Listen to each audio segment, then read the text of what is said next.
call it a turnaround Friday. Stocks got pummeled early, then recovered from a loss of 150 points. The Dow squeaked out a gain, bringing the blue chip average's weekly win streak now to 5. But the S&P 500 was not as lucky. Its weekly win streak was snapped at 4, dragged down by weak earnings from Expedia. At the close, the Dow gained 3 points to end at 15,558.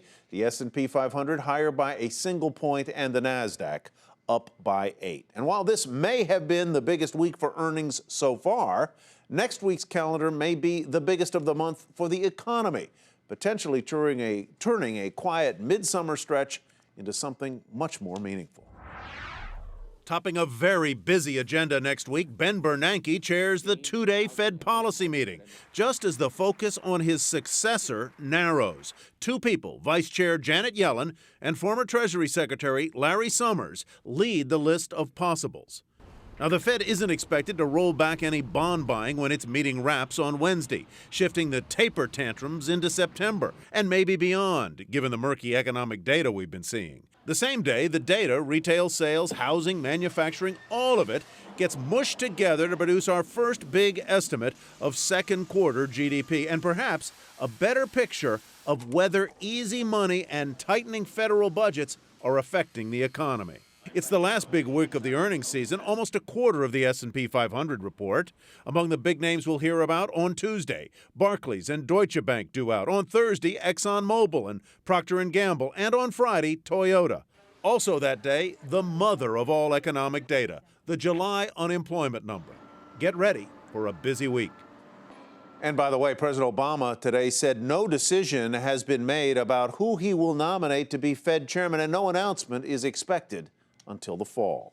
Joining us now to talk about all of this, Anthony Chan. He's chief economist at Chase Private Client. Anthony, nice to have you with us. And let's begin with where Tyler just left off. It's the juiciest topic on Wall Street about who's going to replace Ben Bernanke in that job.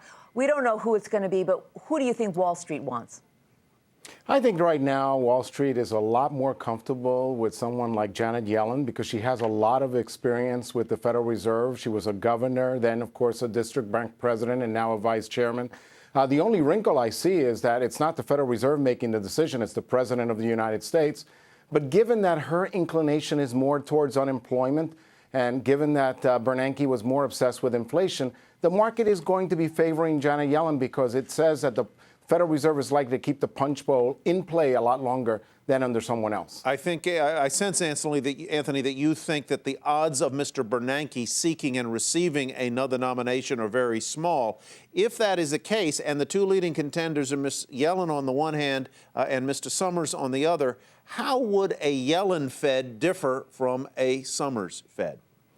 Well, I think Larry Summers has written a lot of papers out there, and certainly his latest academic research suggests that he does favor fiscal policy a little bit more. I think in that sense, he's more likely to lean on the Congress than a Janet Yellen would, that would promote perhaps more monetary policy easing or perhaps more activist monetary policy.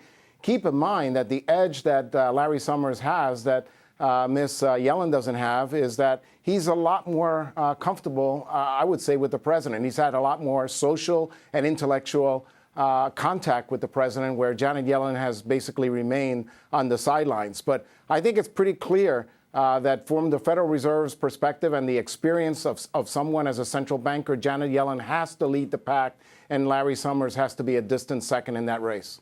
You know, this whole tapering, pulling the stimulus out of the economy is going to be a huge job, unprecedented, big experiment. Nobody's really done this before. Who do you think is going to be better equipped to navigate all of that, Larry Summers or Janet Yellen?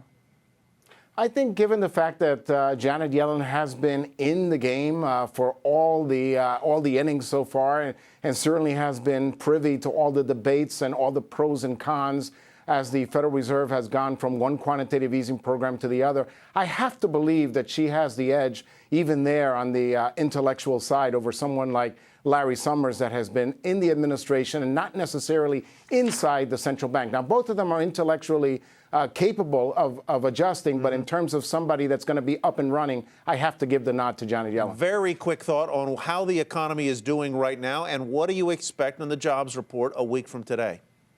I think in the second quarter, the economy is clearly growing below 1%. Employment is growing pretty rapidly, so we're going to get weak productivity in the second quarter. But I have to believe that on Friday, when we get the employment report, we're probably looking at a number closer to 200,000. And if I give you a range, it would be between 180 to 200,000. But I'm more comfortable with the upper end of that range for payrolls. All right, we'll see what happens next week. Anthony, thanks so much for coming along. Anthony Chan, chief economist at Chase Private Client.